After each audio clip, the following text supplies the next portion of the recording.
Cuối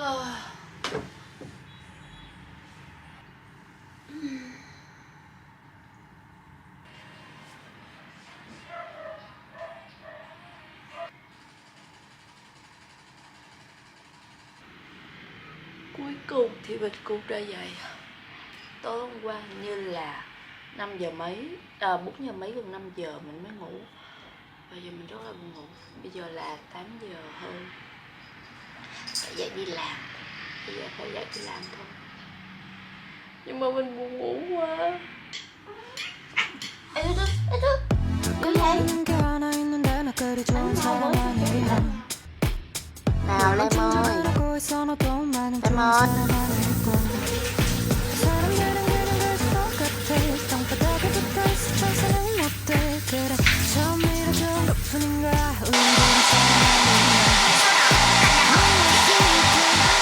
Sấy tóc xong thì mình dùng thêm dầu dưỡng.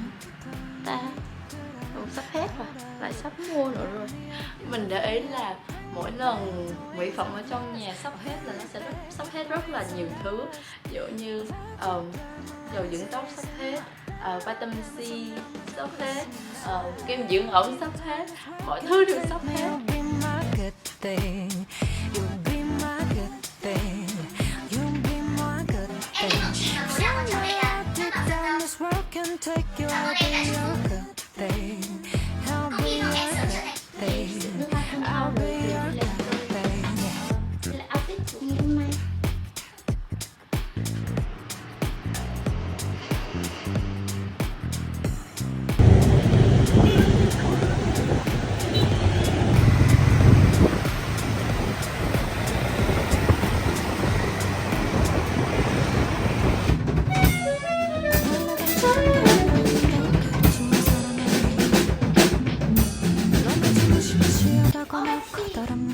Mà omachi đó là mì khô á.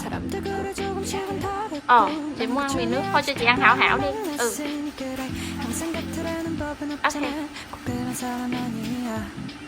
Để lấy chảo đi.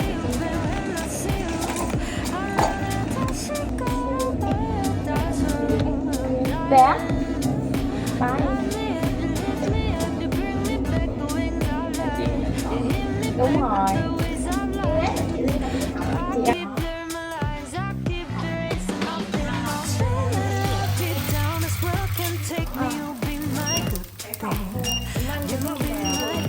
Ngày hôm nay toàn đi trễ thôi.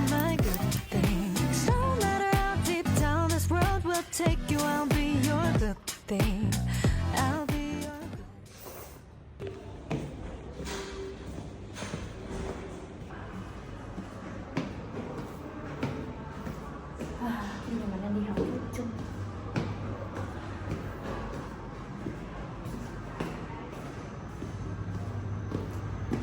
Hôm nào mình đi học cũng nói đến 4 ngầu cả.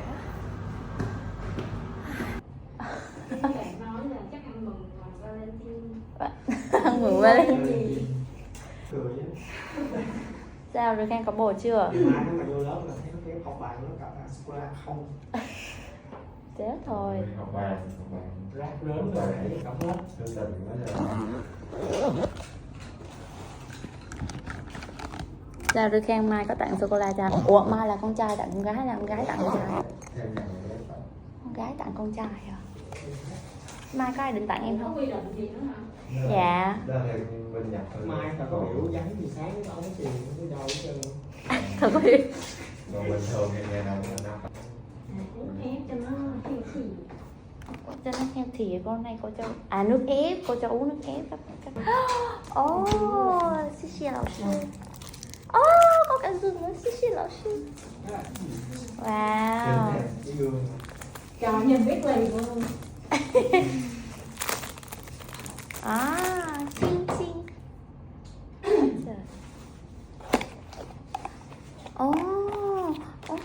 Cái này ngon lắm á. Bao nhiêu cái ta? Mình chia cho cả lớp ăn đi không? Chị sẽ cắt phần của em.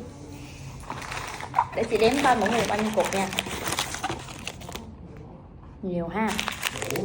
2, 16, 18 1, 2, 3, 4, 5, 6, 7, 8. Đủ mỗi người 2 cục.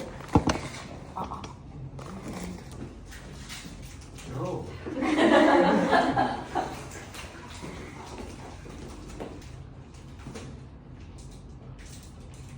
Ủa cái cơm nó như vậy nha. Nó nhỏ. Nhớ rồi.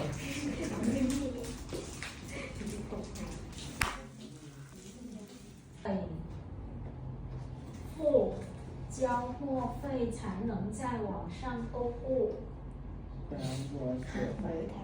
Mỗi tháng mấy cơ duyên. Dạ đúng rồi. 这几天天气不好，所以我感冒了。今天我去医院看病，看病以后还得排队拿药。排队拿药。对，我的医药费是54万，我需要吃很多药，希望我早康复。 早点康复啊，早点康复。 Hello mọi người, chào mừng mọi người đến với vlog của hôm nay. Thì mình đang định đi siêu thị, lâu lắm rồi mình mới làm lại vlog đi siêu thị. Mình đang chuẩn bị đi thì trời mưa rất là nặng hạt luôn. Thì chắc là phải đợi xong mưa thì mình mới có thể đi siêu thị tiếp được. Thì trong khoảng thời gian đợi hết mưa mình sẽ đi vệ sinh tủ lạnh và dọn dẹp nhà một xíu. Mỗi lần mình đi siêu thị chắc phải hết 2-3 tiếng lận á. Mình không biết là mình mua cái gì nhưng mà mình đi toàn là hết 2-3 tiếng. Cái xe đẩy mà lớn ở trong siêu thị á thì mình đã mua đầy một cái xe đấy luôn á. Lần nào cũng thế, lần nào mình cũng bảo là mua vừa vừa thôi, nhưng cái kết là mình đều mua đầy một cái xe lớn đó rồi mình mới về. Luôn luôn là như vậy. Mình đang hy vọng là trong Imax sẽ có hoa tulip của Đà Lạt Head Farm để mua. Mình mới đầu là mình định chạy ra chợ Hồ Thị Kỷ để mua hoa tulip cơ, nhưng mà xa quá, mấy hôm nay mình không có cái công việc gì ở ngoài chợ hoa Hồ Thị Kỷ cả, nên mình không có tiện ghé sang đấy để mà mua hoa. Mình đã quyết định là thôi đi Imax, sẵn tiện mình mua đồ này nọ kia thì ghé qua quầy hoa của Đà Lạt Head Farm. Nếu mà có hoa tulip thì mình sẽ mua hoa tulip luôn. Mình thực sự rất là thích hoa tulip. Mình có lên trên web của Đà Lạt Head Farm để xem người ta có ship hoa tulip về không. Thì người ta không có ship hoa về, chỉ có kiểu đặt một cái bó lớn như thế này, kiểu mấy trăm nghìn, gần cả triệu một bó. Thế thôi thì mình cảm thấy như thế thì nó hơi đắt, nên là mình muốn mua cái dạng cái củ hoa còn chậu đất và trồng 3-4-5 cây gì ở trong cái chậu. Mình sẽ mua cái đấy. Mình thấy ở trên mạng mọi người share rất là nhiều là mọi người đi mua một cái chậu 5 cây của Đà Lạt Head Farm, có cả củ cả cây trồng trong một cái chậu đất hoa tulip như thế. Của Đà Lạt Head Farm chỉ hết có 100 mấy nghìn thôi. Mình thấy rất là thích, rất là xinh, và mình có thể chăm cho mấy bé tulip được luôn. Nên là mình quyết định là mình sẽ đi mua cái chậu hoa đấy, mà mình không biết là mình có gặp hay không. Hy vọng là sẽ gặp chậu hoa tulip để có thể mua.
너뿐이었었고 그렇게 많은 것들을 다 주려고 한 건 아니었는데 정작 지금 손엔 뭘 쥐고 있는지 하나도 남은 게 없어.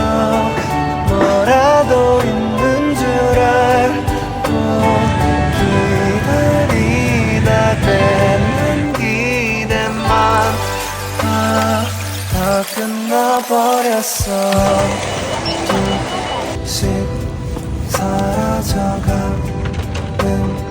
게 점점 더 약속해 머물러줘. 난 혼자 있기엔 너무 모르고 쉽게 무너져. 늘 두려워했었던 작은 불안함을 더 깊어지게 만드네.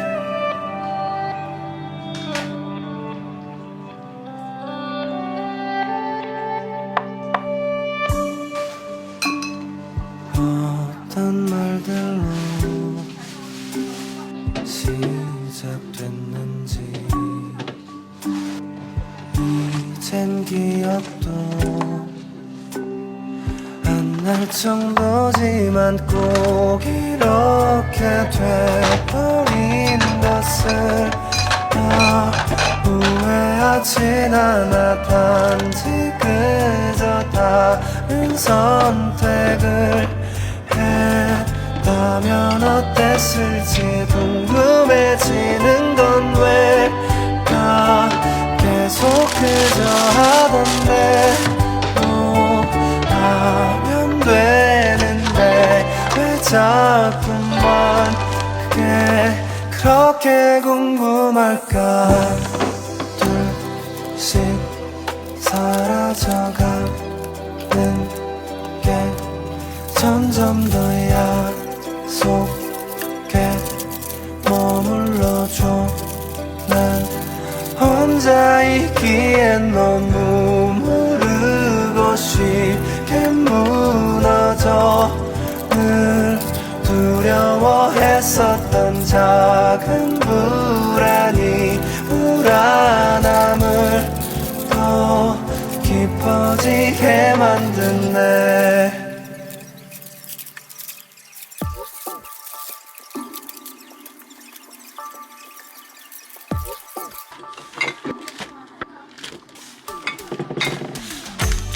어디든 떠나고 싶은 생각이 드는 하루야.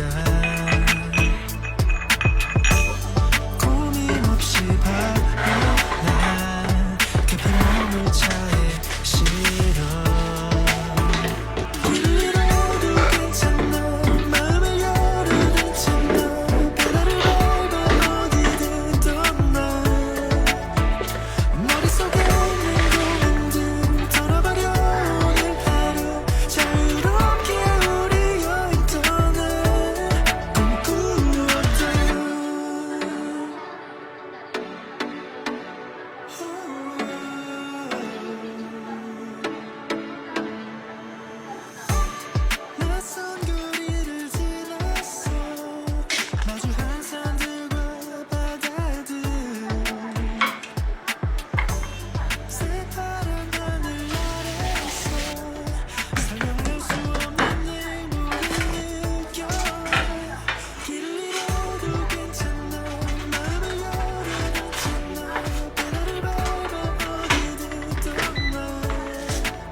lúc chiều mới mua nha.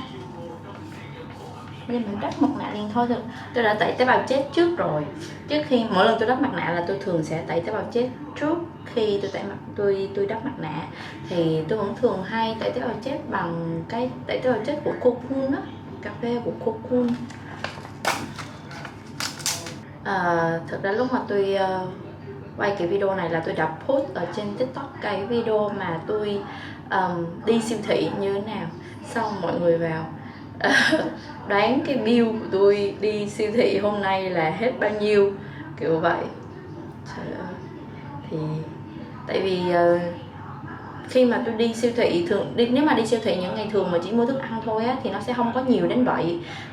Thường là tôi đi mua mà nhiều như vậy là vào những dịp cuối tháng chẳng hạn. Những cái đồ trong nhà nó sắp hết, ví dụ như mọi người có thể thấy là nước rửa chén hết, nước tẩy rửa hết, dầu gội hết, mặt nạ hết, dưỡng da hết, rồi tẩy tế bào chết cũng hết. Nhiều thứ hết lắm. Dầu ăn, nước mắm, muối, bột ngọt, tiêu, luôn tung thứ trên đời nó đã kết thúc cùng một ngày.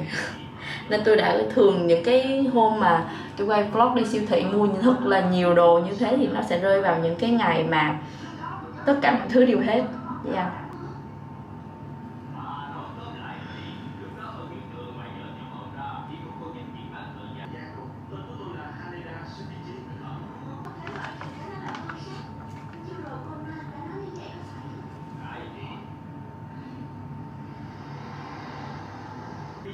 Tôi đang cố moi hết tất cả những tinh chất có trong cái túi để cho hết lên trên cái mặt nạ này. Kiểu như là tôi đắp mà không có tận dụng hết được cái tinh chất và tôi sẽ cảm thấy bị tiếc, thật là phí tiền.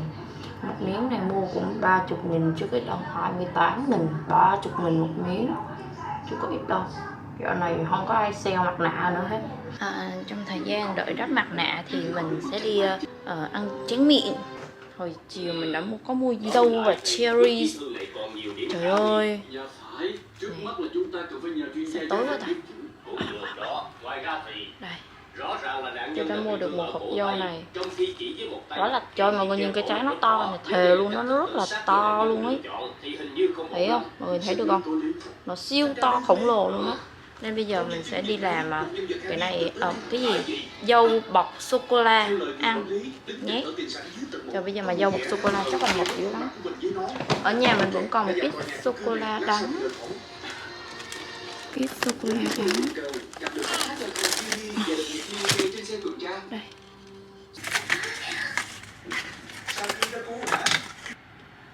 Chuyện gì đây? Không phải giờ này cô đang ở trường đấy.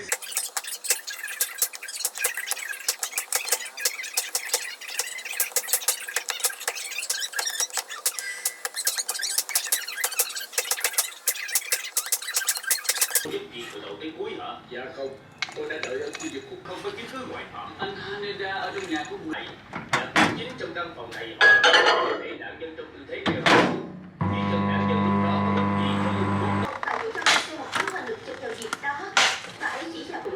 vậy có khả năng là bước di thương tôi cũng bởi vì vậy nên mẹ tôi phải một mình bay về quê để ăn mừng năm mới, dù mọi năm cả gia đình tôi luôn đi chung với nhau. Chúng tôi vậy đó cũng là chuyện cách đây 4 năm hay sao? Nếu nạn nhân cho rằng mình sẽ qua đời trong Ồ, có gì vậy?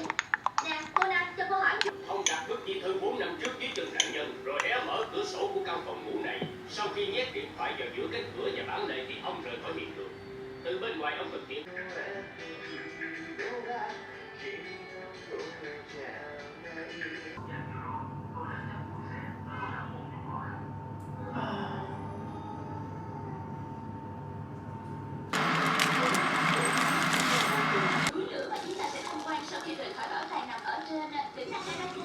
Của đối thủ, chẳng hạn như khi của một doanh nghiệp đầu ngành thì công ty chúng tôi coi như xong.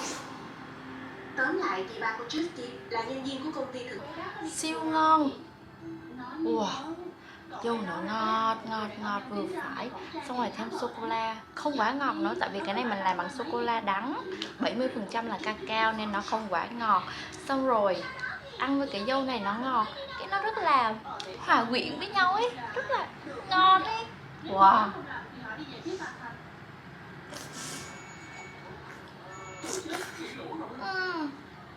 Anh ơi, nghe này chị Đoan ơi. Đúng rồi, bị một cái trái dâu nó mềm quá, xong mình cắn cái nó bị tứa nước ra nhiều quá, xong rồi nó làm chảy cái sô cô la ra. Nhưng mà ngon. Cái combo này quá hợp với nhau rồi cả nhà.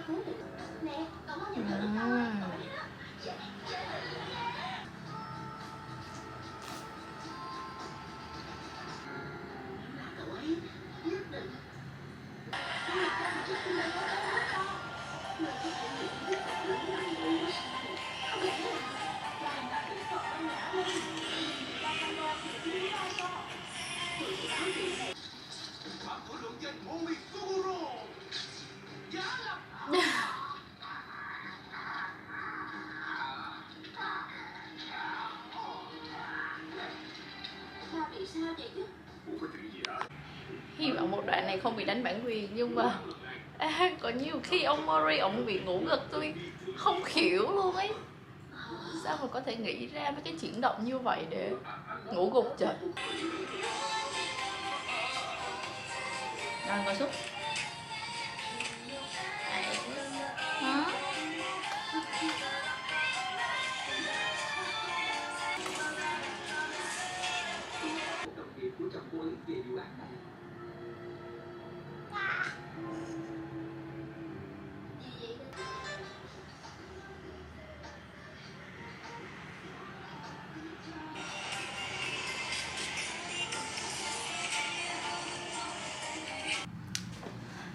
I'm back. Thì sau khi mà trước khi mà tôi post cái video này lên trên YouTube thì tôi đã post một cái video đi siêu thị lên trên TikTok. Thì tôi nhận được rất là nhiều cái câu hỏi xoay quanh cái chủ đề mà tôi đi siêu thị như thế nào, tôi mua hết bao nhiêu, gọi là tổng thiệt hại cho cái buổi đi siêu thị hôm nay là bao nhiêu. Với cái lượng mà thực phẩm tôi mua trong cái buổi đi siêu thị ngày hôm nay thì thì tôi có thể dùng được nó được bao lâu, và tôi bảo quản thực phẩm như thế nào sau khi mua một lượng lớn thức ăn như thế. Trên TikTok thì nếu mà video dài quá thì tôi nghĩ là mọi người sẽ ngại xem, nên tôi sẽ giải đáp những cái vấn đề này trong video trên YouTube. Thì hy vọng là các bạn ở trên TikTok có thể sang YouTube để coi tôi trả lời những câu hỏi của các bạn. Thì đầu tiên chúng ta sẽ có bill đi siêu thị, đi Watson ở trong E-mart để mua một số cái mỹ phẩm bao gồm như dầu gội, dầu xả, mặt nạ, lăn khử mùi và mấy cái dao cạo chân mày đối. Đây là chiếc bill thiệt hại cho Watson. Cái bill đi E-mart của tôi, đây là tổng chiều dài của em nó. Xong tại vì nó dài quá nên tôi phải nghiêng người ra đằng sau thì mới có thể show nó hết ở trên cái màn hình camera được. Cái bill này của tôi là hết 4.182.000. Thì rõ không nhỉ? Vấn đề tiếp theo là tôi sẽ bảo quản những cái thực phẩm này như thế nào. Nếu mà thịt cá này nọ kia thì tôi sẽ chia ra từng phần ăn cố định. Một bữa tôi ước tính là tôi sẽ ăn hết bao nhiêu cho phần thịt đó hoặc là bao nhiêu cho phần cá đó, thì tôi sẽ chia cụ thể nó ra thành từng phần như thế luôn. Sau đó tôi cho vào hộp hoặc là cho vào túi zip để tôi cấp đông luôn. Tương tự với rau cũng vậy, nhưng mà thường thì tôi sẽ không có mua quá nhiều rau xanh, tại vì để trong ngăn mát thì cũng chỉ bảo quản được đâu đó tầm 1 tuần đến 2 tuần thôi, mình không bảo quản được nhiều, không bảo quản được lâu như là cái mình cấp đông. Mà rau thì mình đâu thể cấp đông được, đúng không? Nên là thường mấy cái thực phẩm như rau xanh ấy tôi chỉ có thể là mua đủ ăn trong vòng 1 đến 2 tuần. Sau đó về vấn đề rau xanh thì tôi sẽ phải đi chợ mỗi cuối tuần để nó đảm bảo là có rau xanh tươi cho mình ăn. Còn những cái loại củ như cà rốt, bí, khoai tây, hành tây chẳng hạn, thì những cái đó mình bảo quản được lâu hơn, tầm thời gian 2-3 tuần gì đấy, thì tôi sẽ mua nhiều hơn một xíu. Rồi trái cây thì thường tôi ăn trái cây rất là nhiều, nên là trái cây để ngay trong ngăn mát tủ lạnh nhà tôi nó không có tồn tại được lâu, nên là không có sợ nó hư. Tôi ăn trái cây nhiều lắm. Còn lại những cái đồ dùng khác, ví dụ như snack, bánh kẹo, mua đấy bao giờ ăn hết thì lại mua nữa, bao giờ ăn hết thì lại mua nữa. Và thường là những cái lúc mà đi siêu thị như thế này ấy, như lúc nãy tôi có nói trong phòng tắm thì những cái lúc mà tôi đi siêu thị mà mua cái số lượng với cái bill dài như thế này thì nó sẽ là những cái lúc mà tôi đã dùng hết tất cả các đồ dùng trong nhà, bao gồm cả gia vị, hạt tiêu, mắm, muối, đường, những cái đồ vệ sinh cá nhân như là dầu gội, sữa tắm, tẩy tế bào chết, hoặc là những cái lúc mà tôi đã hết nước giặt đồ, nước xả đồ chẳng hạn, thì mới đi siêu thị để mua một cái bill dài như thế này. Còn nếu mà bình thường hàng tuần đi chợ hàng tuần mua rau, mua trái cây tươi, mua thịt tươi, cá tươi về ăn thì nó sẽ không hết một cái bill dài như thế này đâu. Nó chỉ tốn đâu đó hết 100-200 nghìn, 500 nghìn là cao đấy. Thì tôi đi hàng tuần thì chỉ đâu đó hết tầm 100-200 nghìn rồi thôi.